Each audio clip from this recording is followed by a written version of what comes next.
একটা ছোট্ট একটা বাচ্চারে কোলে নিয়ে একটা লোক সামনে এসে বইছে, উনি কীর্তন শুনতেছে, বুঝছেন? এখন কীর্তনীয় তোমার নিয়ম আছে, লাস্টে কোলাকুলি যেভাবে দিতেই আসর মাতাইতেই আঠা আঠা বানাই ফেলাইতে হবে, বুঝছেন?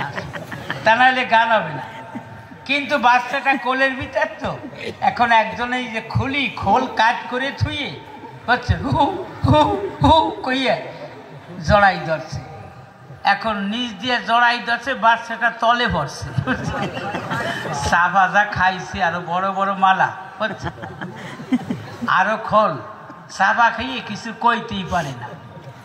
এরপর ছেলেটা যা কইবার মতো মাপ পাইছে, আবার আর একজন ফোবানো তালে আছে, কই আমি ফোবানো দেখে কই বাবা বাবা চলো বাড়ি যাই, কই কেন? কই ওই হালায় আবার ফোপায়।